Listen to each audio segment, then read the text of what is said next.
Gold, trusted gold buyers. మీరు తాకట్టు పెట్టిన బంగారాన్ని విడిపించి ఈ రోజు ఉన్న మార్కెట్ ధరకు కొనబడను.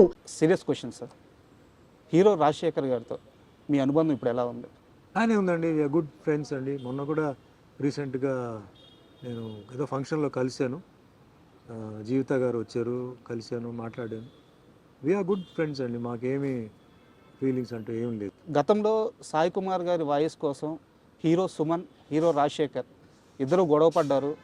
సాయి కుమార్ గారిని మధ్యలో ఇబ్బంది పెట్టారు. ఆ గొడవ చాలా దూరం వెళ్ళిపోయి సుమను రాజశేఖరు మాట్లాడుకోని రోజులు కూడా ఉన్నాయి. ఒక వార్త ఇలా నడుస్తూ ఉంది సార్ చాలా సంవత్సరాల నుంచి. లేదు, నాకు వాస్తవానికి సాయి పాపులర్ అయింది నా వల్లనే సార్. ఆయన వాయిస్ ఇచ్చేటప్పుడు తమిళ డబ్బింగ్కి ఎవరివరకు ఇచ్చేవారు, బట్ పాపులారిటీ వచ్చింది నా వల్లనే సార్. నా సినిమాలు తర్వాత పికప్ అయ్యి ప్రతి సినిమాకి సాయి కుమార్, తర్వాత సాయి కుమార్ రాజశేఖర్కి, ఎప్పుడైతే రాజశేఖర్ వచ్చారో రాజశేఖర్కి చెప్పాడు. దాని తర్వాత ఏమైందంటే ఆయన హీరోగా పోలీస్ స్టోరీ కన్నడ సినిమాలు అవడంతో డబ్బింగ్లు తగ్గించేసాడు ఆటోమేటిక్గా. నాకు ఫోన్ చేసి, భయ్యా నేను చెప్పలేకపోతున్నాను ఎందుకంటే నాకు ఇట్లా షూటింగ్స్ అన్నీ వచ్చేసింది, సో ఇంకా మీరు ఎవరైనా చూసుకొని చెప్పేసరికి నేను ఒకటే చెప్పాను, సాయి ఇప్పుడు నేను నీతో మాట్లాడేది తెలుగే, తమిళ్ కాదు, సో నాకు ఆ భయం లేదు, నాకు నేను ఐ కెన్ మేనేజ్, నేను చేసుకోవచ్చు. It's up to the producer, అంటే క్యారెక్టర్ని బట్టి, టోన్ని బట్టి. ఇప్పుడు ఫర్ ఎగ్జాంపుల్ అన్నమయ్య ఉందండి, అన్నమయ్య సినిమాకి బాలుగారు మాట్లాడారు, ఎందుకంటే అటు పద్యాలు ఉన్నాయి. అవును, ఇట్లా కొంత డైరెక్టర్స్కి కొన్ని బ్రెయిన్లో కొన్ని ఉంటాయి, వాయిస్, ఆ క్యారెక్టర్స్, ఆ హెవీనెస్. సో నన్ను మాట్లాడమంటే నేను డెఫినెట్గా నేను మాట్లాడవచ్చు. అండ్ నాకు అంటే మాట్లాడితే ఏంటంటే అవార్డు వస్తుంది ఆ పిచ్చి నాకు లేదు. నాకు అవార్డు ఆల్రెడీ నాకు భగవంతుడు ఇచ్చేసారు ఈ ఇండస్ట్రీలో, ఇంకా అది కావాలి అది కావాలని చెప్పి అట్లేం కాదు. బట్ సుమన్ మాట్లాడితే బాగుంటుంది, సుమన్ మాట్లాడితే ఆయన టేక్లో ఎలా మాట్లాడారో ఆ విధంగా ఉంటుంది, ఎస్పెషల్లీ ఇంగ్లీష్ వర్డ్స్ మిక్స్ అయ్యేటప్పటికి అన్నప్పుడు నేను చెప్తున్నాను. కొందరేమో లేదు సార్ వాయిస్ సాఫ్ట్గా ఉంది, కొంచెం దీనికి బేస్ వాయిస్ కావాలి సార్, మీరు చెప్పుకోండి అంటున్నారు. సో నాకు మైండ్ ఆ సైడ్లో పోవట్లేదండి, ఇది నా వాయిస్ ఇలా ఉండాలి, అలా ఇలా ఉండాలి, అలా కాదు. సో ఎప్పుడు నాకు రాజశేఖర్ గారికి అలాంటిది ఏం లేదు సార్, ఏదో ఇట్లా ఏదో అనుకోవడం తప్ప లేదు. మళ్ళీ అదే సాయి కుమార్ వచ్చేసి, భయ్యా నేను చెప్తాను సార్, భయ్యా నాకు చెప్పండి ఏదైనా పిక్చర్, మంచి పిక్చర్ క్యారెక్టర్ ఉంటే చెప్పండి, నేను టైం తీసుకొని వస్తాను, ఓకే ఎంతైనా మీరే నేను అది నాకు ఎందుకో గిల్టీ ఫీల్ అవుతున్నానంటే, లేదు సార్ అలాంటి క్యారెక్టర్ వస్తే నేను చెప్తాను అయితే నేను, so you carry on with your work అని చెప్పేసి కన్నడలో ఆయన బిజీగా హీరోగా ఉన్నప్పుడని మేము డిస్టర్బ్ చేయలే అతన్ని. మరి రాజశేఖర్కి ఆయనకి ఏం జరిగిందో అదంతా నాకు తెలియదు. But myself, Sai Kumar, Rajasekhar openly we're all very good friends అండి. ఎవడో ఏదో చెప్పి ఏదో పడట్లేదు అది ఇది చెప్పడం తప్ప ఏం లేదు, వీఆర్ వెరీ హ్యాపీ. అండ్ ఒక యాంగ్రీ యాక్షన్ పోలీస్ ఆఫీసర్ రోల్లో మీరు ఒక సినిమా చేశారు, నేటి భారతం అనుకుంటారు తెలుగులో. ఆ సినిమా రిలీజ్ అయిన తర్వాత చాలామంది యువత పోలీస్ అవ్వాలి, డిపార్ట్మెంట్లో చేరాలి, దేశానికి సేవ చేయాలి, ఒక ఇన్స్పిరేషన్ ఇచ్చిన సినిమా అది. ఆ సినిమాలో మీ యాక్షన్ పీక్స్లో ఉంటుంది, సినిమా కూడా సూపర్ హిట్. అయితే నా క్వశ్చన్ ఏంటంటే సార్, మీకు ఒక గ్యాప్ వచ్చిన తర్వాత రాజశేఖర్ గారికి అంకుశం, మగాడు ఇలాంటి బ్లాక్ బస్టర్ మూవీస్ పడ్డాయి. కానీ యాక్చువల్గా సుమన్ కానీ ఆ లెగసీ అలాగే కంటిన్యూ అయి ఉంటే, ఆ బ్రేక్ కానీ రాకుండా ఉండుంటే, ఇప్పుడు రాజశేఖర్కి ఏవైతే సినిమాలు పడ్డాయో ఆ సినిమాలన్నీ సుమన్వే అని చెప్పి ఒక టాక్ ఉంది. మీ దాకా ఆ టాక్ వచ్చింది. ఇప్పుడు నేను సినిమా ఫీల్డ్కి సంబంధం లేనివాడు సార్. సినిమా యాక్టర్ అవుతా అని చెప్పి ఫిల్మ్ ఇన్స్టిట్యూట్కి వెళ్ళా, సినిమా యాక్టర్ అవుతా అని చెప్పి ప్రొడ్యూసర్ని కలవడం, డైరెక్టర్ని కలవడం, ఈ పనికి నేను వెళ్ళా సార్. నన్ను బలవంతంగా సినిమా ఫీల్డ్ లాక్కొచ్చారు తమిళ్ కిట్టు. ఇప్పుడు యాస్పిరేషన్ ఉండేవాళ్ళు ఫిల్మ్ ఇన్స్టిట్యూట్కి పోయి డ్రామాలు, ఆ రోజుల్లో డ్రామాలు చేయాలి, అది వేరే. నేను ఆ యాస్పిరేషన్ లేదు, ఎందుకంటే నాకు బ్యాక్గ్రౌండ్ లేదు సార్, ఆ ఫీలింగ్ లేదు, యాక్టింగ్ తెలియదు, డాన్సింగ్ తెలియదు, ఏమి ఓన్లీ కరాటే బ్లాక్ బెల్టే. అక్కడి నుంచి ట్రాన్స్ఫర్మేషన్ ఇంటూ అన్ యాక్టర్ అండి. సో ఒక ప్రొఫెషన్గా మెల్లిగా అది మారడం. దాని తర్వాత కూడా నాకు ఏంటంటే ఏమో కంటిన్యూ చేయాలా వద్దా అని ఎప్పుడు నాకు ఇదే, అంటే ఈ రొటీన్ వర్క్ చేయడం, మార్నింగ్ లేస్తే పరిగెత్తి వెళ్ళడం, డైలాగులు చెప్పడం, ఫైట్లు, ఇవన్నీ నాకు కొన్నిసార్లు కొంచెం బోర్ కొట్టేది. ఏం వేరే ఏం లేదు, ఇదే ఇది. హీరో ఉన్నప్పుడు అదే డైలాగులు, వేరే రైటర్స్ వేరే స్లాంగ్లో రాస్తారు, ముందుది వెనక్కి ముందు రాస్తారు, మ్యాటర్ ఒకటే. సో అట్లా కొన్నిసార్లు వచ్చింది. తర్వాత ఆఫ్టర్ 10 years తర్వాత స్టాప్ చేద్దాం అనేసరికి 10 సినిమాలు రావడం, ప్రెషర్తో ఒప్పుకోవడం, అట్లాగా నాకు 47 years నాకు కంప్లీట్ అయిపోయింది. అంతేగాని నెంబర్ 1 అయిపోవాలి, వాడు వస్తే నేను వదలకూడదు, లేకపోతే వాడెట్లా ఓవర్టేక్ చేస్తాడు అనేది నేను అనుకోలేదు. సార్ బట్ అప్పుడు టాక్ ఏంటంటే ఈ సినిమా సుమన్ చేయాల్సింది రాజశేఖర్ చేస్తున్నాడు, సార్ ఈ సినిమా సుమన్కి అట్లా టాక్ ఒకటి వచ్చింది. బట్ నేను దాని గురించి పెద్ద ఎందుకంటే ఛాలెంజెస్ తర్వాత వస్తూనే ఉంటారు సార్, మనమే ఉండాలి అనుకుంటే ఎట్లా. ఈరోజు మీరు అంటే కంపేర్ చేస్తే ఈరోజు హీరోస్ లిస్ట్ వచ్చేటప్పటికి చాలామంది ఉన్నారు. అవును, మనం ఎవరిని ఆపలేము, ఎందుకంటే ఆ ఫ్లో పోతూనే ఉంటుంది. మన లెవెల్ని మన స్టాండర్డ్ని ఇంప్రూవైజ్ చేసుకొని బెటర్ క్యారెక్టర్స్తో పోవడం తప్ప మనం వాళ్ళు రాకూడదు అని మనం బాధ పెట్టలేము. సో మనం వాళ్ళు కూడా ఈయన రాకూడదు అని చెప్పేసి ఆపడానికి లేదు. అంటే లేదు సార్, అంటే సుమన్ అనే వ్యక్తి ఏ రోజు కూడా అలా ఆలోచించిన మనిషి కాదు, అది అందరికీ తెలుసు. కాకపోతే ఇలాంటి ఒక టాక్ ఉందని మీకు చెప్పాలనే ఉద్దేశంతో ఈ క్వశ్చన్ అడిగాను. వచ్చింది, టాక్ వచ్చింది. సో అండ్ మీరు లైఫ్ గురించి మీ కెరీర్ గురించి మాట్లాడేటప్పుడు చాలా ఎక్కువ సార్లు దేవుడి ప్రస్తావన తీసుకొని వస్తారు. సో దేవుడిని మీరు చాలా బలంగా నమ్ముతారు. అయితే ఒక ఇంటర్వ్యూలో మీరు మాట్లాడుతూ నా పైన చేతబడి కూడా జరిగింది అని చెప్పి మీరు అన్నారు. సార్ మీ పైన జరిగిన అక్రమ కేసులు వాటి గురించి అన్ని వివరాలు అందరికీ తెలుసు. దాని నుంచి మీరు కడిగిన ఒక ముత్యంలాగా ఎలా బయటపడ్డారో కూడా అందరికీ తెలుసు. అయితే ఈ చేతబడి చేపించిన వ్యక్తులు ఎవరు సార్? అది తెలియదండి. ఇప్పుడు కూడా అది చాలా ఇండస్ట్రీలో కూడా ఇప్పుడు కూడా బిజినెస్, ఫిలిం ఇండస్ట్రీ తర్వాత వాటిలంతా ఇప్పుడు జరుగుతూనే ఉన్నాయి ఇప్పటికీ. కేరళలో చాలా ఫేమస్ చోటాని కరే అని చెప్పి ఒక ప్లేస్ ఉంది సార్, అక్కడ ఈ చేతపడి చేసింది తీసేయడం చాలా మందికి తెలియదు.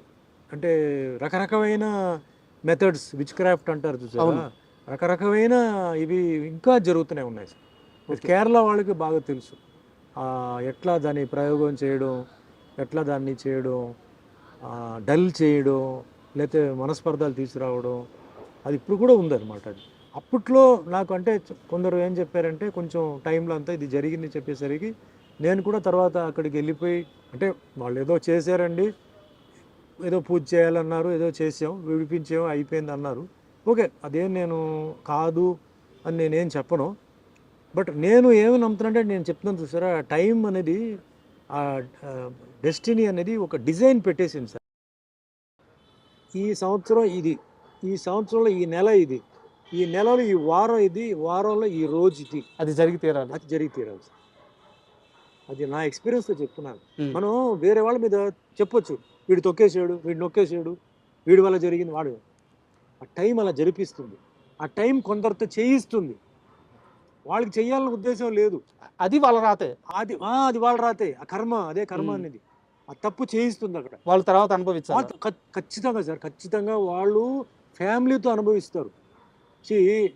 నాకు దెబ్బ తగిలిందంటే నా చేయి నొప్పి అండి, నా ఇంట్లో పిల్లలకు దెబ్బ తగిలితే ఏంటండి, వాళ్ళకన్నా నాకు నొప్పి ఉంటాడు. అది అలాగే రోగాలు రావడం, రోగాలు కూడా టైంని బట్టి సార్ వస్తుంది. మన బాడీలో ఫుల్ ఏంటంటే, అంటే నేను కొంచెం అస్ట్రాలజీ చదివాను సార్, మన బాడీలో ప్రతి part is connected to planet అండి సార్. ఏదో ప్రాబ్లం ఉంది అంటాడు డాక్టర్, అంటాడు నీకేమీ లేదు, నువ్వు బాగానే ఉన్నావా, నువ్వు ఎక్కువగా ఆలోచిస్తున్నావు, నీ రిపోర్ట్స్ అని బ్రహ్మాండంగా ఉంది అంటాడు.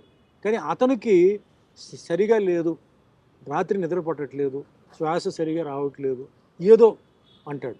అన్డయాగ్నోజబుల్ డిజీజ్ అంటారు. వాడి కష్టం వాడికి ఒక్కడికే తెలుస్తుంటుంది, వాడికే తెలుసు. అదే దట్ ఈస్ టైం. అలాగే బాగా తాగుతాడు సార్ వీడు, ఉదయం మధ్యాహ్నం సాయంత్రం కూడా తాగుతాడు, 10 సంవత్సరాల నుంచి తాగుతున్నాడు, కానీ ఇంకా బ్రహ్మాండంగా ఉన్నాడు అంటారు. అది టైం. అంటే ఆ గ్రహాలు, లోపల ఉన్న గ్రహాలు అంత బలంగా ఉంటాయి సార్. యాక్సిడెంట్ జరుగుతాయి సార్, అయిపోయాడు అనుకుంటాం, బ్రతికిపోతారు, తిరిగి వస్తాడు.